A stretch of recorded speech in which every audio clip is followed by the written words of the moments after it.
नमस्कार साथियों, मन की बात ज्योति के साथ में आपका तहे दिल से स्वागत है। जैसा देश वैसा भेष, बहुत बार सुना होगा आपने, कोई नई बात नहीं है, लेकिन दोस्तों बिल्कुल सही बात है। कई बार मैंने देखा है या आपने भी देखा होगा कि कहीं शादी ब्याह में हम जाते हैं और हमें वहां पर जो है ऐसे लोग मिल जाते हैं जो जीन्स वेयर करके आए हुए होते हैं, या फिर कहीं पर गलत जगह पर हम जैसे किसी का मातम मनाने के लिए जा रहे हैं और वहां पर भी जो लोग हैं वो नए नवेले कपड़े पहनकर और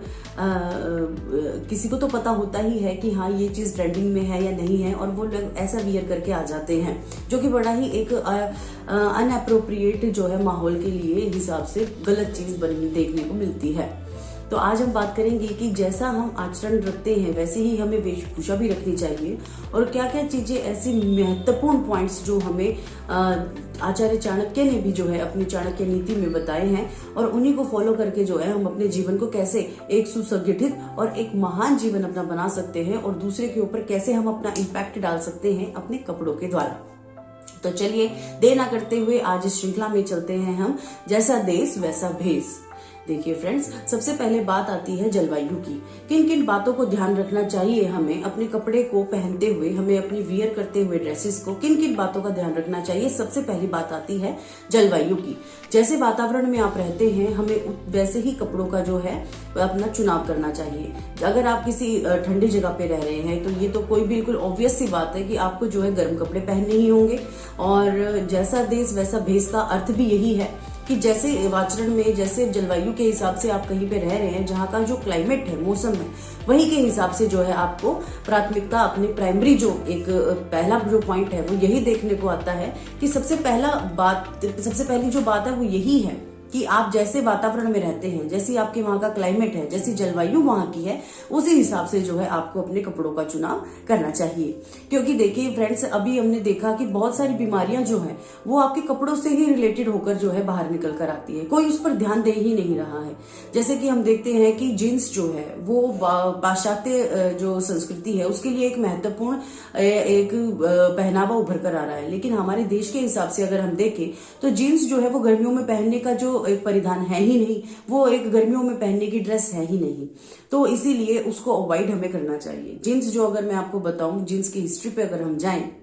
तो हम देखते हैं, आप भी देख सकते हैं कि जीन्स जो है वो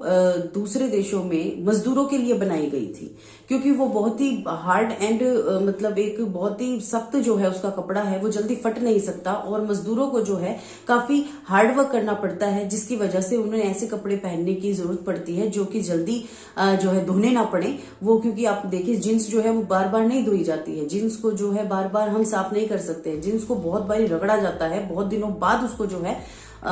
सफाई के लिए रखा जाता है। हमारे देश में तो साफ सफाई का थोड़ा सा ज्यादा ध्यान रखा जाता है, और हमारे देश की जो जलवायु है उसके हिसाब से भी जो है स्वेटिंग वगैरह ज्यादा होती है, और बहुत सारे ऐसे कारण हैं जो कि आज आम लोग जो है जीन्स को वियर कर रहे हैं। लेकिन अगर देखा जाए तो जीन्स जो है वो हमारे देश के अनुकूल बिल्कुल भी नहीं है, लेकिन क्या करें, जैसा देश वैसा भेष के अलावा आज जो है फैशन के नाम पर बहुत सारे लोग बेवकूफियां करते हैं, जिनमें से हम भी एक हैं, लेकिन करते हैं। तो दूसरी तरफ मैं यही कहना चाहूंगी कि जैसा देश वैसा भेष के हिसाब से ही जो है आप अपना पहनावा पहनिए। दूसरी चीज आती है आपकी इनकम की। जैसी आपकी इनकम होती है, आपको अपने परिधान, अपने वस्त्रों को, अपनी जो ड्रेसेस है उसका चयन कीजिए। देखिए फ्रेंड्स, कई बार ऐसा हो जाता है कि हमें कहीं पर ऐसी जगह जाना पड़ जाता है जहां पर हमारी ड्रेसेस को जो है आका जाता है, कि आजकल का रूल ही ये है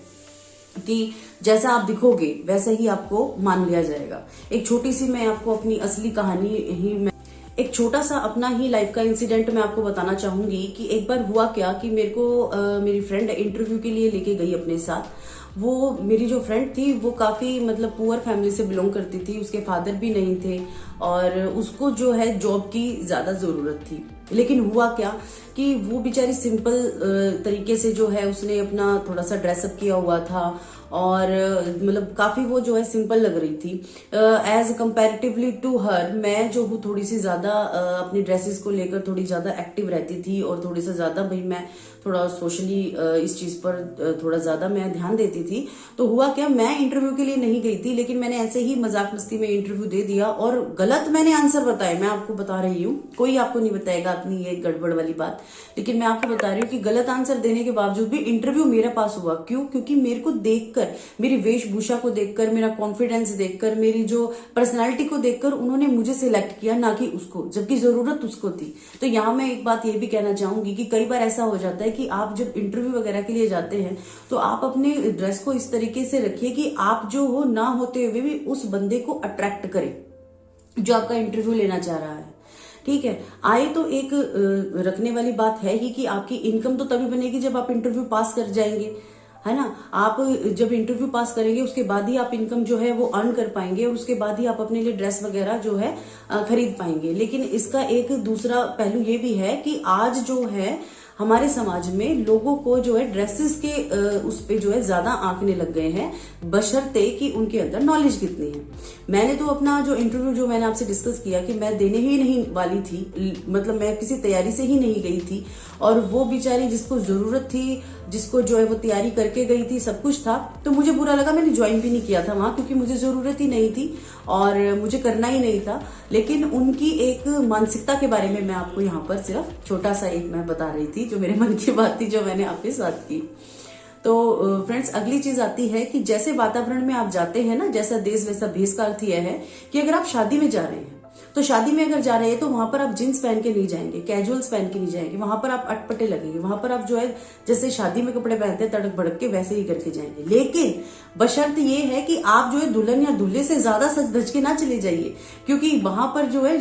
वो जो दिन है वो उनका है, ना कि आपका है। इसलिए थोड़ा सा जो है लिमिट में हमें जो है वो चीज करके जानी चाहिए। बहुत सारे लोग होते हैं कि जिनको ये लगता है कि नहीं, जहां पे भी हो पार्टी या फंक्शंस में मैं ही चमकनी चाहिए, मैं ही चमकना चाहिए। लेकिन आप थोड़ा सा इस बात पे ध्यान दीजिए कि जिनकी पार्टी या फंक्शन में आप जा रहे हैं, जो दूल्हा दुल्हन है या जो उनके परिवार के लोग हैं, आप उनसे थोड़ा सा नॉर्मल बन के जाइए, ताकि अगर आपके पास कोई चीज है भी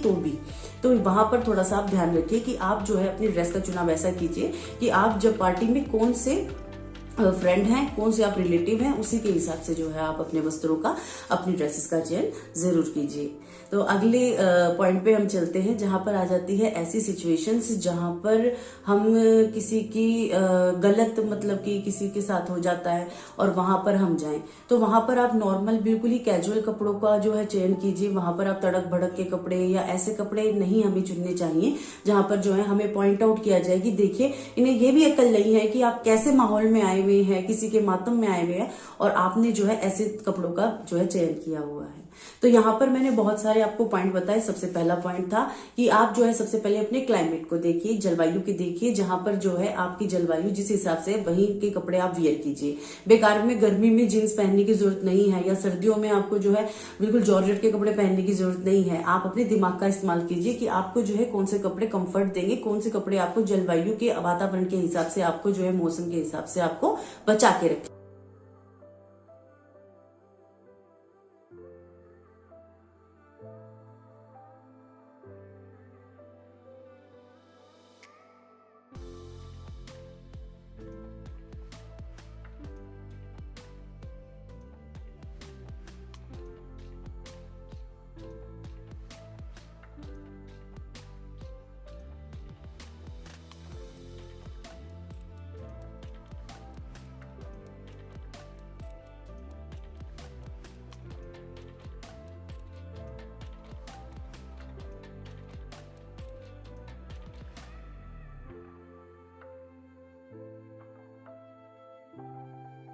दूसरा पॉइंट आता है आपके आय का। आय का भी मैंने आपको बताया कि आय से पहले आप जब इंटरव्यू वगैरह के लिए जाते हैं तो वहां पर आप कैसे कपड़े पहन के जाइए। बिल्कुल ही आप नॉर्मल जो है ऐसे कैजुअल्स ऐसे मतलब कपड़े पहनिए ताकि दूसरा व्यक्ति जो है अट्रैक्ट भी हो, और दूसरा ये भी कि आपको जो है ज्यादा तड़क भड़क के कपड़े में देखकर वो ये ना सोचे कि आप फंक्शन या पार्टी में आए हैं। ये भी एक ध्यान देने योग्य बात है। तीसरी आ जाती है आय की बात। आय भी ये है कि इंटरव्यू जब आप क्लियर करेंगे बहुत सारे, उसके बाद ही आप आय इनकम आप अर्न कर पाएंगे, और अर्न करने के बाद जो है बहुत सारे लोग ऐसे कपड़े जो है वियर करने लग जाते हैं जहां पर वो आगे जाके बहुत सारी परेशानियों का सामना भी करते हैं कि देखिए है तो कुछ भी नहीं और कपड़े ऐसे पहने बैठे हैं भैया। वो भी कपड़े पहनने के लिए हमारे ऊपर किसी की जोर जबरदस्ती तो होती नहीं है, लेकिन हाँ ये एक छोटी सी चाणक्य नीति में बताई गई बात है जो मैं आपके साथ करने जा रही थी, जो मेरे मन की बात थी, जो चाणक्य नीति की बात थी।